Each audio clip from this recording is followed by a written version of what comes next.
Hello everybody, this is going to be our monthly hero guide as voted for our members of our Patreon at patreon.com/BSJ Gaming, where every month we will be doing a vote for a hero guide. Banana Slam Jam.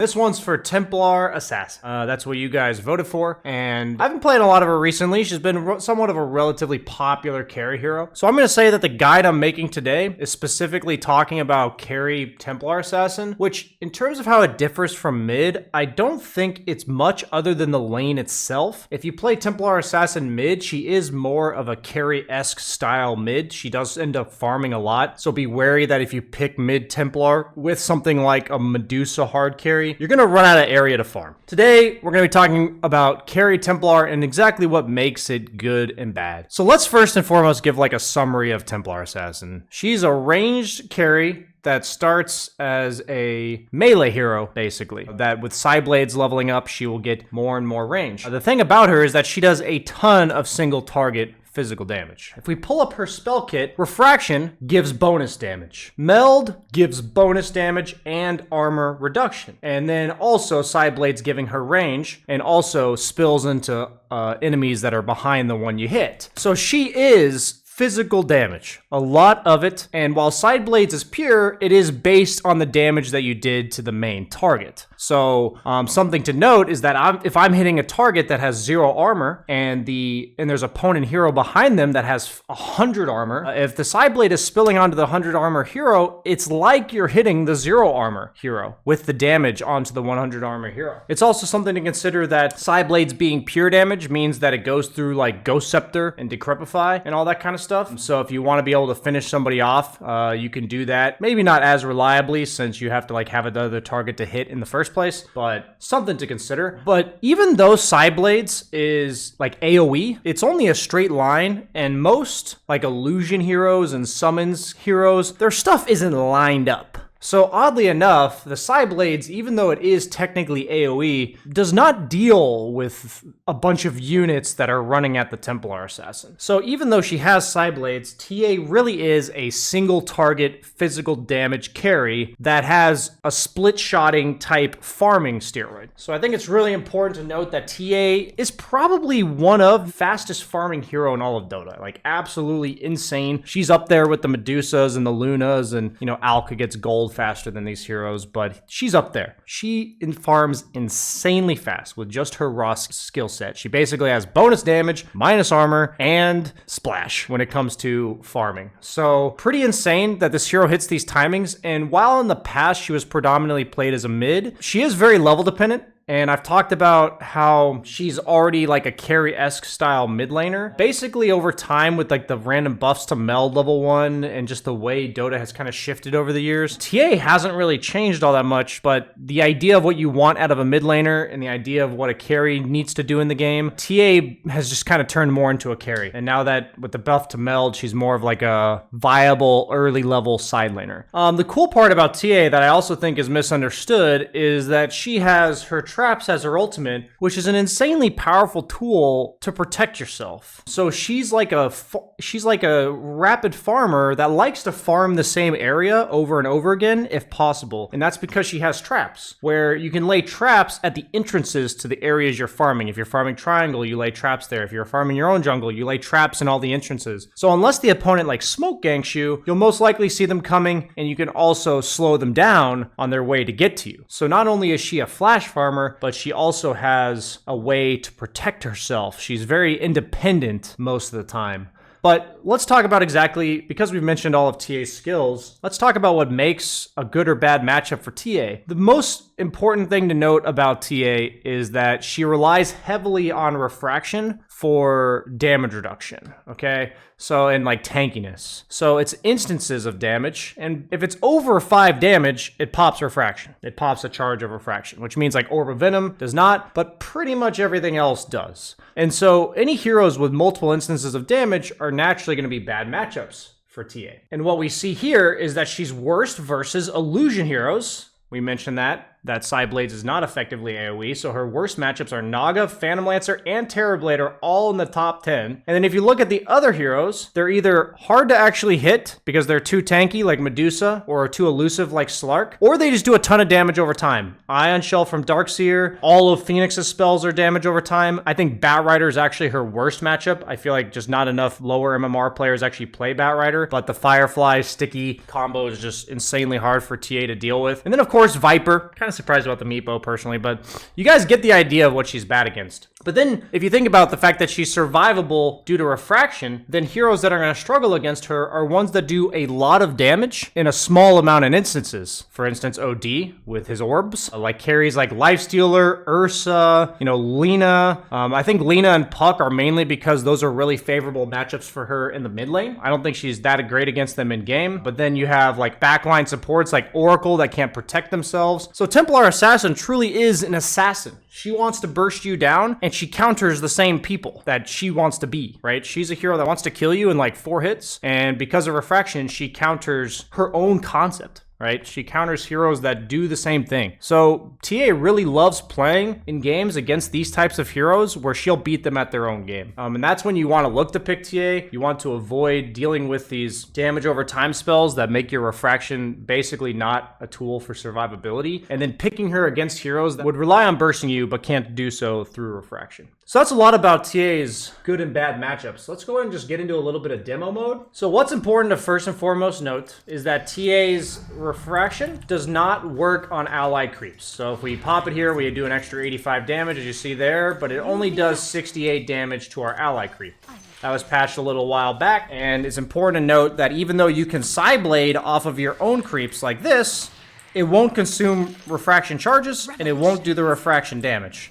So Psyblades can be used on denies and last hits, as you just saw right there, but if you're really wanting to get like that super harass, then you'll have to do it on enemy creeps, right? So like if Centaur, we're trying to Psyblade him, then if I do that, it's a lot of damage, but if I do like that, it's not nearly as much, because I'm getting a deny and everything, but I'm only hitting for about half the damage. And since most of TA's damage does come from refraction, especially in the laning phase, this is a very important thing to consider when it comes to harassing in lane and stuff. Next is what's really important to note is that Psyblade spill is based on where you are when the attack lands, not when it is fired. So like for instance, on your guard. Then you'll see that it still hits the Centaur because I blinked to here after I attacked. If they're moving back and forth, you can kind of like trace them with your movements, right? You can like move with them, like mirror their movement. Like notice how he's running that way, I'm like moving to the other side. And it's all about whatever direction they go, you want to go the opposite to make sure they're in a straight line from whatever target you're attacking, and you'll still be able to land your Psyblades much more reliably. The next use of Psyblades I'd like to mention as an ability. This is something you should 100% practice if you've never played TA, or at least you're getting used to playing TA. Spawn neutrals. And what you'll notice when you're hitting neutrals is that you want to be able to consistently Psyblade them. So when it's melee creeps, you have to kite them back a little bit. So you have to do like this, and then they're going to change. Notice how the other one walks in front, and you'll have to get used to this. You'll have to kind of get used to when creeps stop chasing you, such that you're getting max out of Psyblades. And this is something that can really only be done by practicing. You kind of like learn to look for when the creeps are going to change position. As like, if you can master this, it's really important for CS efficiency. Usually when you're jungling, you'll want at least 1 point in meld, because you'll notice that the creeps are disproportionately health. So like for this one, right, I would usually take a point in meld just to have this creep die kind of fast. So because your meld is really important to hit, it's one of TA's hardest mechanics. So what you want to do, generally speaking, when you're in a camp, is to hit it before you meld to get the creeps in a line. And then when they're really close to you, you meld instantly. You have to let them be like right on top of you, because if you do it too early, I'll show you. So if you do it too early, like that, you end up just trying to attack out of meld and it fails. Or, you know, if you, instead of doing what I did where I tried to attack instantly, you're going to want to attack instantly. Because if you don't attack instantly, then I'll the creep will just run away from me and it'll never get better. So it's really important to let the creep basically chase you to melee range. So you'll learn to balance meld striking with use of refraction. Purely based on mana cost, meld is cheaper, but refraction does overall more damage. Okay, so when you have a camp that's purely range creeps, if you can afford to tank it, you can just like walk up to it point blank range. Or do this type of thing. You'll learn to maximize efficiency that way because you won't be backing up. So what happens is, you know, that's costs you HP, but it saves you time. So if you can get these creeps to like hit you point blank like this, then you can just hit them all together. But this is something you can't really do super early on because you don't have tankiness and regen to do it. So for the early stages of jungling, you have to kind of learn the balance. You have the mixture of getting the creeps to line up and kiting them back. And if there's always one creep left, because I messed up some side blades there, I'll just use that meld strike for max farm efficiency. And this is something where if you're playing TA, you absolutely have to master. Because otherwise you're just kind of wasting your time because you're going to farm much slower than you should on a hero that is all about farm speed. So notice how, like, if I want to farm this area, what's really important to consider with TA's skills, like I mentioned earlier, is that traps cover you. I'll want to have like a trap here, maybe a trap here, just considering all entrances. I have 5 traps level 1, so I'll consider like maybe bottom rune. If I'm farming like this area, I'll have one here, maybe here. And I will check Roche with a trap if the opponent has a hero that does Roche, like Ursa or Huskar. So TA also does very well against those heroes in game because she's a Roche hero that beats other Roche heroes because she has the ability to scout. So remember how I said that she's a hero that relies on blocking a small amounts of instances but large amounts of damage, but then she herself does that too. But she's also a hero that does Roche but also blocks people from doing Roche because of this concept. So that really is a lot about how TA works in the game. So we've got a triple stack of ancients. We're level 9 with virtually no items. If you guys have big stacks, it's really important that you use traps to kite them. So like, just like I showed you earlier with kiting, you know, you'll use the trap. And this is with no items, right? It's like Sven level of farming on no cooldown. You can like reset the aggro of the creeps with meld, making sure they don't hit you too much because you'll learn that you take a lot of damage, so the meld strikes are important. But notice how quickly we farmed that, right?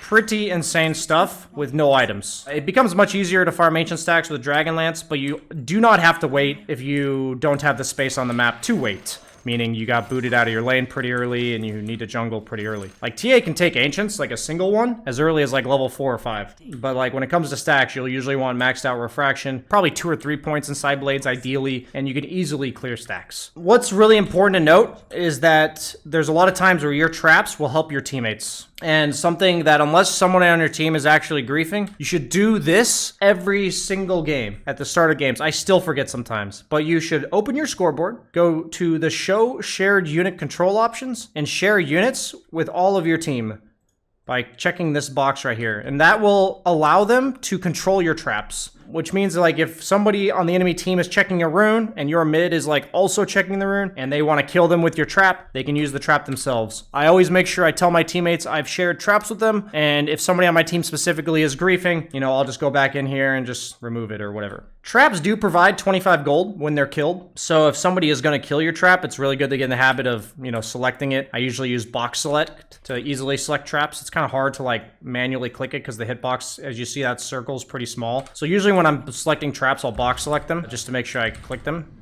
It's a really good habit to get into mechanically. It's only difficult if your hero's right on top of the traps. And if your hero's right on top of the traps, you can always just use this activation button.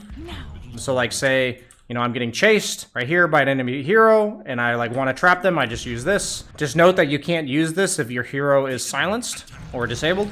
What's really important that I remind you guys is that trap usage on TA is just insanely important. If you don't want to learn how to use the traps, learn how to control areas, make sure the opponent can't invade your farm and all that kind of stuff, TA is just not the hero for you. Go play Medusa, go play Luna, because those heroes are better versions of TA if TA is not using her traps. Because her traps early are incredibly difficult to gank into, and that's exactly what makes her, in my opinion, more reliable than these other hard carries that like to farm stacks and all that kind of stuff. To note that TA is similar to Anti-Mage, where she isn't going to scale 50-60 minutes into the game. That's not her bread and butter. But what she is going to do is get 6 slotted very fast. So every death on TA is incredibly costly. Hitting your timings is the most important part about this hero, making sure that you are in the top 2 or so net worths. Generally, a good TA game, you will be probably 1 or 2K above anybody else in the game by about 20 minutes, just because of how naturally fast you do farm. And we're going to go ahead and get into a replay analysis to just talk about exactly how to conceptualize TA.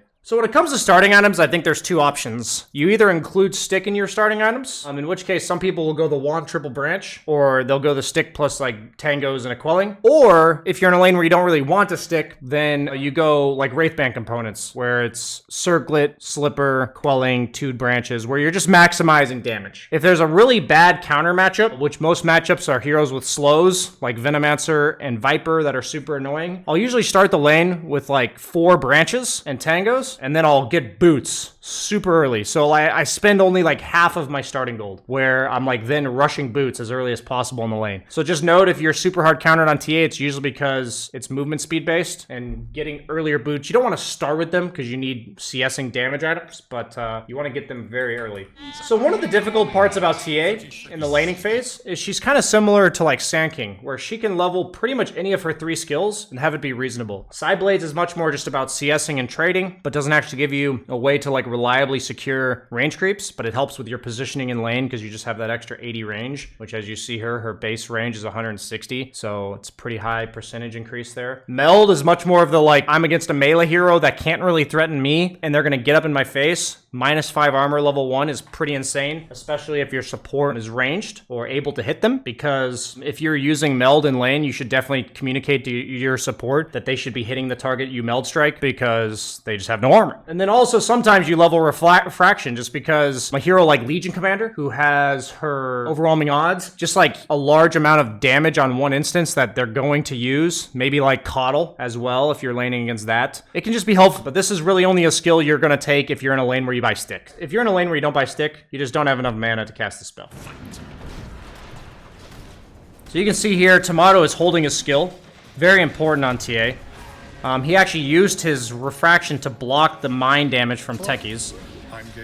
So it's kind of shown just by what Tomato did there that TA has a choice every single game of which skill she wants to level, and every game it's going to be kind of up to your judgment call, and he waited until like something specifically happened for him to choose a skill. If you end up taking meld, you can do some cheeky things where you wait on the rune, or you like wait right inside the creep wave. That's not something I'm really going to talk too much about today, but it can absolutely win you lanes if you want to cheese people. The only issue is your range is only 160, so you have to like know exactly where to sit and expect somebody to be there, and if it doesn't work, you could be in big trouble. Little mechanics things I didn't mention about meld. Meld stacks. So if you, for instance, sit in Roche and meld for 5 seconds, since that's the cooldown when it's max level, and then you hit Roche, and then you instantly meld and hit him again, it will be double the minus armor. So it's really important to note that that's something you can do in the lane. You can do it in Roche. You can do it in game, especially if you have a hero like Coddle or something. So yeah, meld stacks, and then also meld leaves you still invis, and you come out of invis if the enemy moves you, okay? So meaning if they use like some knockback spell like Keeper of the Light, Blinding Light, or Flame Break from Batrider, anything that literally moves your hero, Mars's W, all these spells will make you come out of meld. So be very wary that if you're trying to meld in the middle of a fight, that you don't let one of these spells interrupt your meld, because using your meld strikes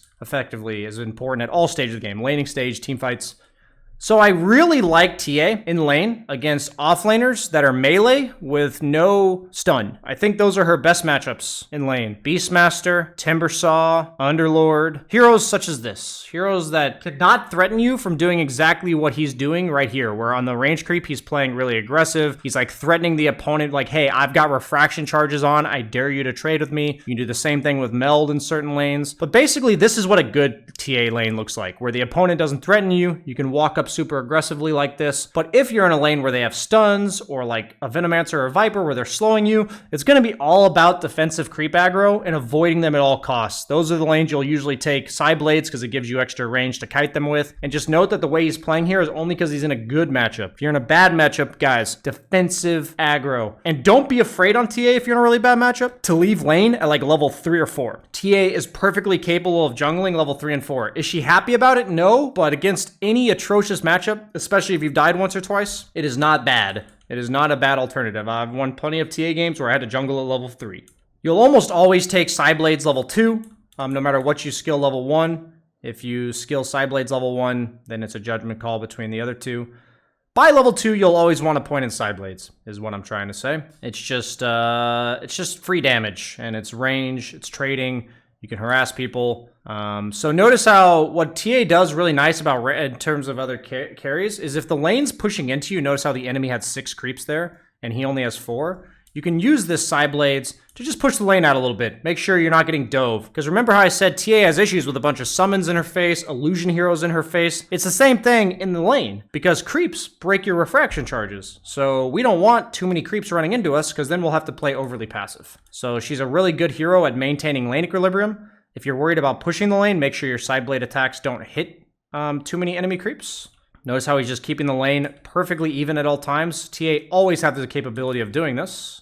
Used Refraction to secure that CS because he didn't think his base damage was going to be enough. That's something you can totally do.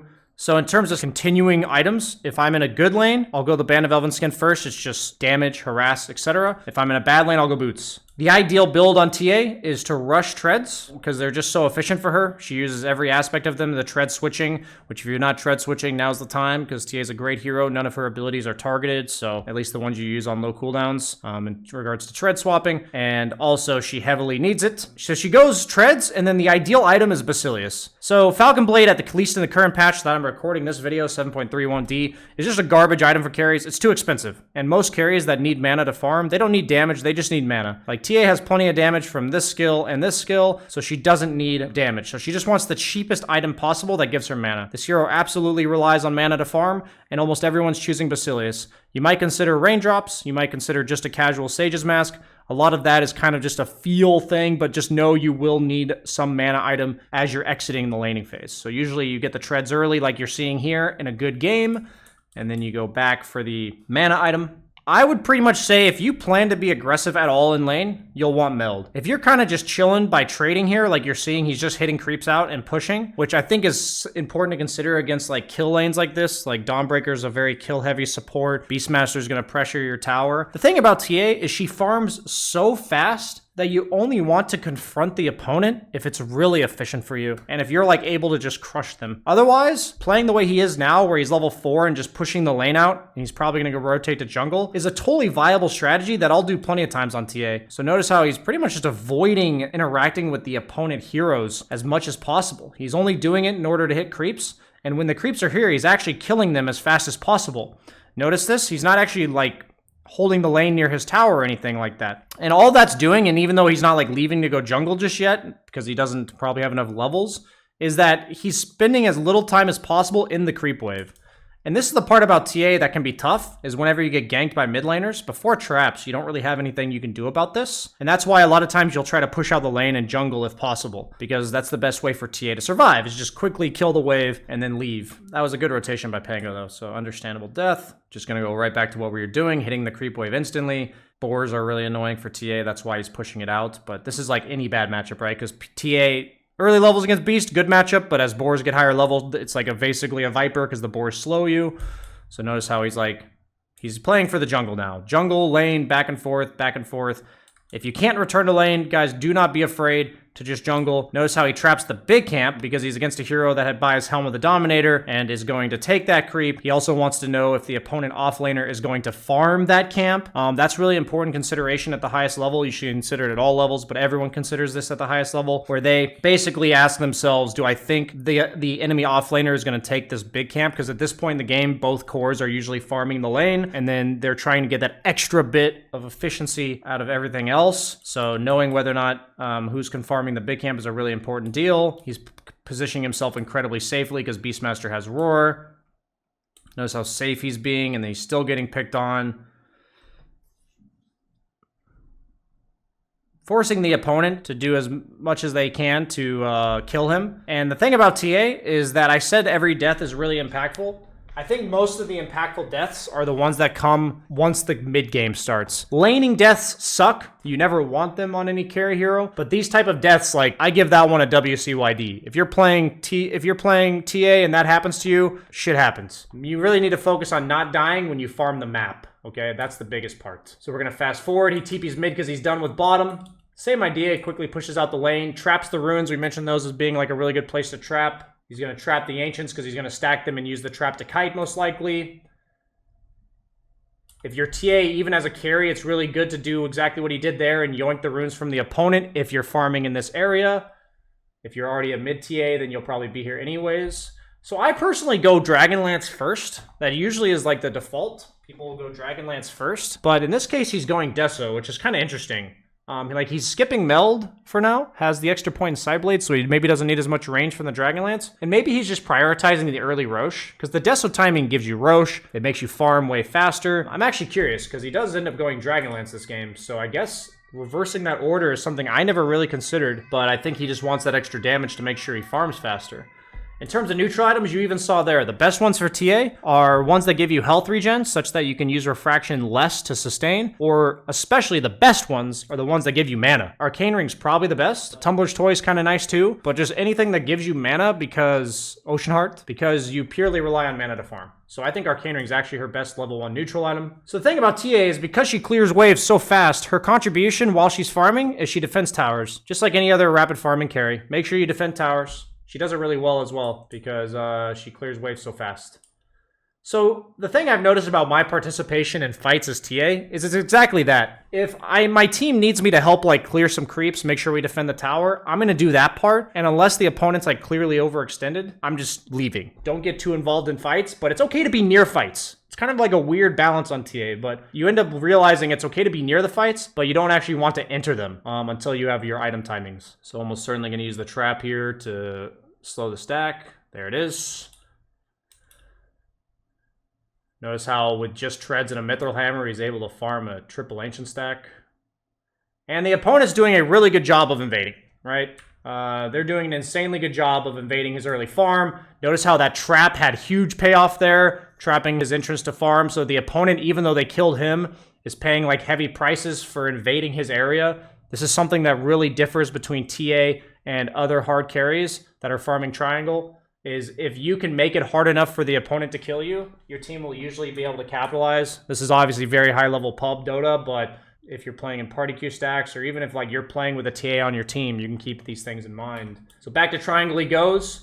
I'm just going to tell you guys that you want to stay in this area as long as possible. But he died twice in lane. He's against an offlaner that pushes this tower very early, so this area is going to get invaded much faster, and he's also killable by the Pango and the Beastmaster. So if you're able to stay in this area, it's better. If not, you get booted to the triangle. And the whole reason behind this ideology is that if you're here and they boot you out, you go to the triangle. If you're in the triangle and they boot you out, you kind of have to defend yourself. And you kind of have to rely on your team to do so. Which, as in Tomato's case, is more reliable since it's very high MMR Dota. But in your case, may not be the case, right? Kind of just know, like, you're getting, like, say this is the border. You know, this is the border and the opponent's, like, pushing you back away from it, right? And the further they invade, you know, the more you get to this area. And that's how TA. The thing about TA, she doesn't really mind where she farms. She farms really freaking fast. You want your teammates to stack Ancients for you if possible. But as you saw what he did, he kind of just played mid and stacked Ancients for himself and got booted out of bottom. So all these things are important things to consider for TA. Notice how fast he farms though. Despite having 3 deaths, he still has a 13-minute death, so 1,000 gold on top of it. Dewards his own Ancients. Really important that you do this kind of stuff on your own, guys. I know this sounds like, you know, 2022 support lives matter or whatever, but what I really want to emphasize about TA is that she does everything she needs to do for herself. She farms fast with no items, doesn't need a support to help that. She protects herself with traps. So the biggest thing about this hero being advantageous as a carry is she needs no help. Like if the opponent's 4-man ganking, you're sure it's different. Your team should help you. But like she doesn't need help. Secure your own area of farm. It's actually a really important skill to develop on all carries, but TA is probably the archetypal hero to learn how to do this. Really important skill if you guys are really trying to, you know, grind up that MMR and be a better carry player. So now that he's like accelerating his farm, he's advancing on the map. Interesting that he skipped traps level 2. I usually always take traps level 2. So for side blades, a lot of people leave them at 2 or 3 points and then max out meld later. So notice the skill build max refraction almost every single game. 2 or 3 points in side blades and then maxed out meld. And the meld is mainly for the cooldown. It helps you with Roche, so you want it to synergize with your Deso timing. I made the mistake yesterday of a TA game where I had a Deso, but I only had level 2 meld. And it was much slower in terms of Roche.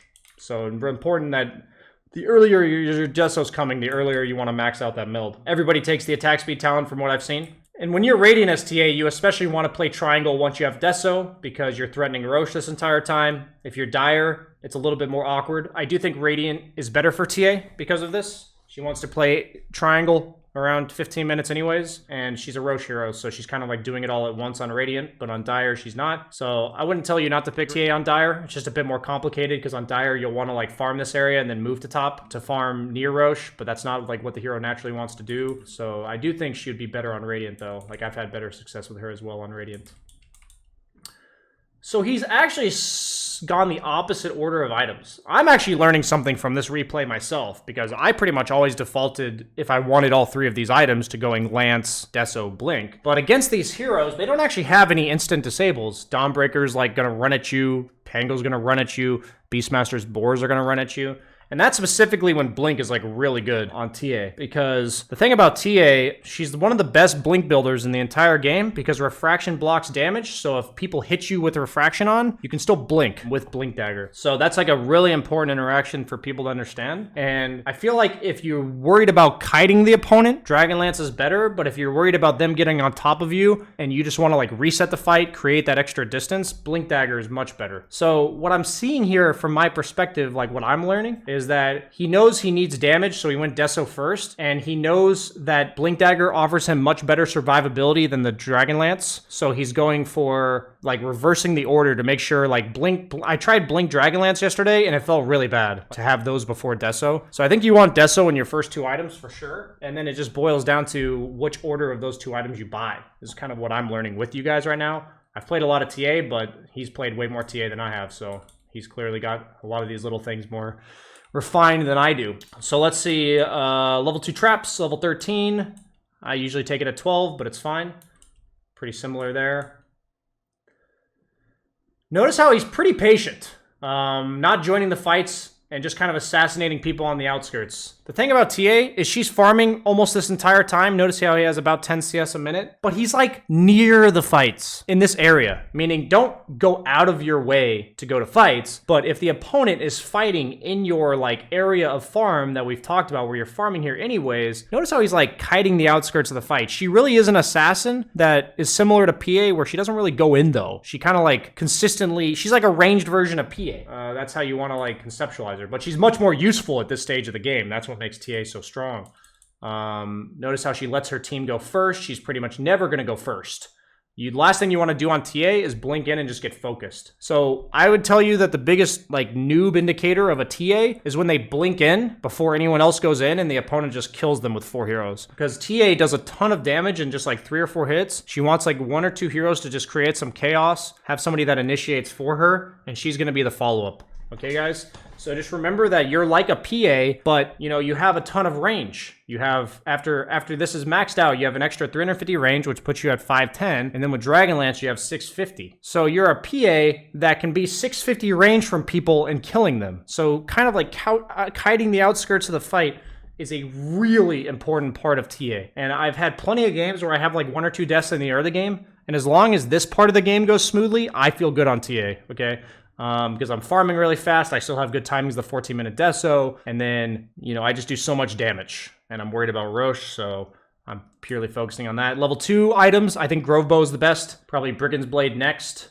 Aquila or Vambrace after that for tier 2 items. The Quicksilver Amulet's also nice. Still trying to trap all the runes. He's actually not using traps as much as I would think he would. He only has 3 traps activated right now. If you use more traps than you have, it'll cancel the first one you placed. Playing away from your team, if at all possible, is the dream. This is pretty much the standard TA build. Your 4 items will be Blink, Deso, Dragonlance, BKB, Hurricane Pike. That's pretty standard. From there, you can consider damage items like Daedalus, MKB, Silver Edge, Nullifier, if people are buying a bunch of Ghost Scepters and Force Staves. Notice how the blink pays off there. The opponent tries to go on him, but he can just blink away afterwards. What's really nice about TA is that she can play alone like this if the opponent can't chase you really far. Just keeping that distance between you and them. Notice how he's farming all the camps and the waves at like max range, just making it really hard to gank him. Ever since I mentioned he didn't have traps, he started like setting up shop in the top half of the map. Trap here, trap here, trap here.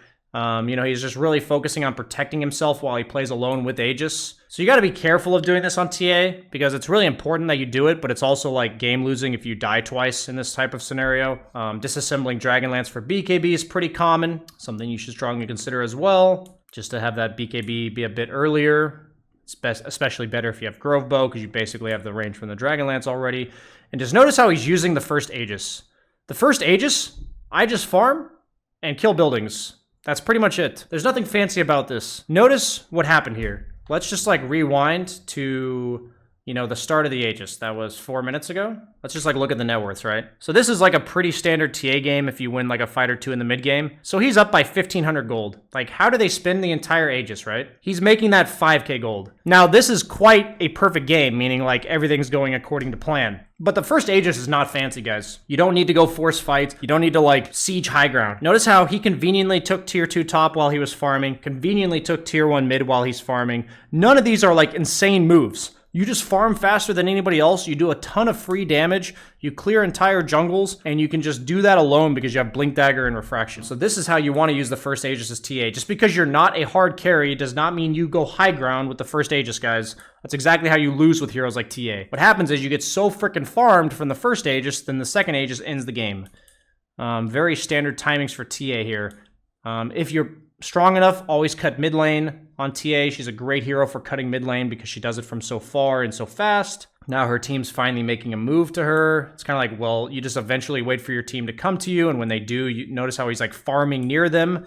It's the same thing. 10 minutes in, his team's fighting mid. He's like killing the creeps. 24 minutes in, his team smokes towards him. He's just killing the creeps, ready to connect to the fight. That's all TA is. Rapid flash farming, being ready to connect to fights, and then letting your team start it.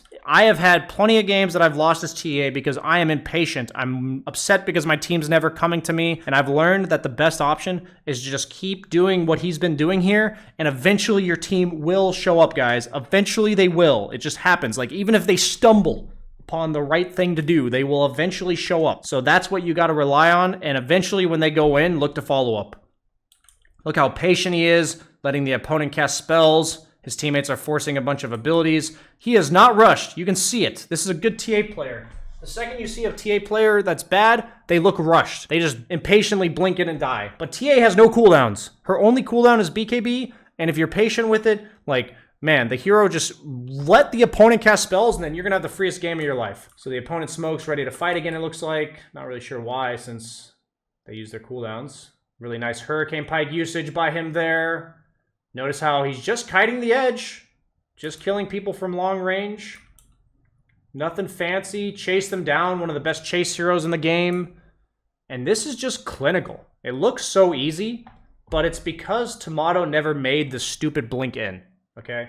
If you make the stupid blink in, you're a bad TA player. And what's going to happen is you could play TA like a god for 25 minutes straight. And if he just blinked in there and got Pango rolled and roared and Monkey King ultied, they just lose. They actually just lose. And while I say that sounds pretty grim because I'm saying like blink in once stupidly and you're going to die and you're going to lose the game, it really is day and night. Like, your win rate from TA will pretty much double if you just don't blink in until it's the right time. So she's a great hero for learning teamfight approach, something that's been really helpful for me. I think in the past I've had really bad patience. I still have some bad patience in teamfights, but TA is great for like thinking what spells need to be casted before I go in. So I would say that TA is like a relatively hard conceptual hero, but she's really rewarding for the skills that she teaches you and how they apply to other heroes. So he got gone on there, but got saved by his Venge. That was really good teamwork.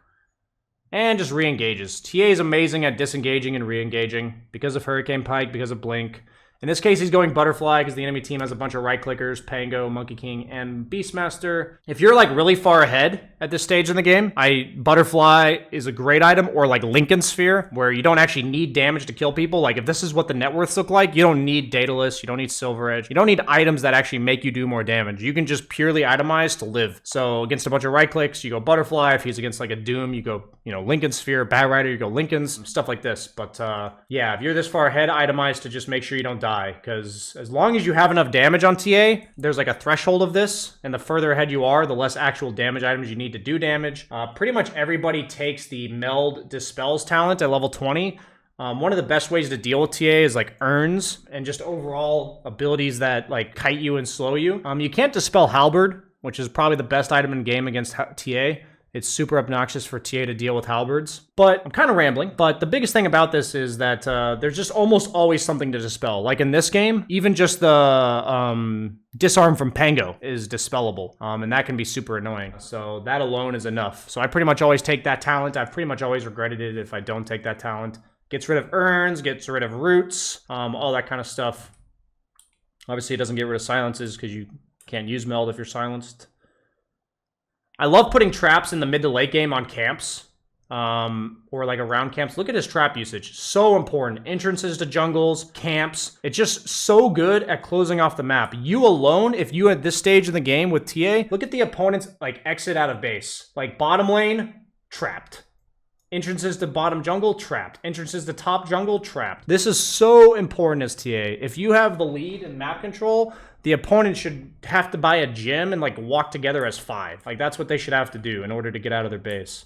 Which is exactly what just happened here. They brought a bunch of sentries and dewarded. And that's what they should have to do. They should be terrified to go anywhere by themselves because they'll just walk through a trap and die to a TA. Shard on TA is insanely good. But generally speaking, if possible, you want to get it from Roche like he did here. That's why most TAs don't buy Shard, because you reliably get 2 Roches, and it's just free net worth there.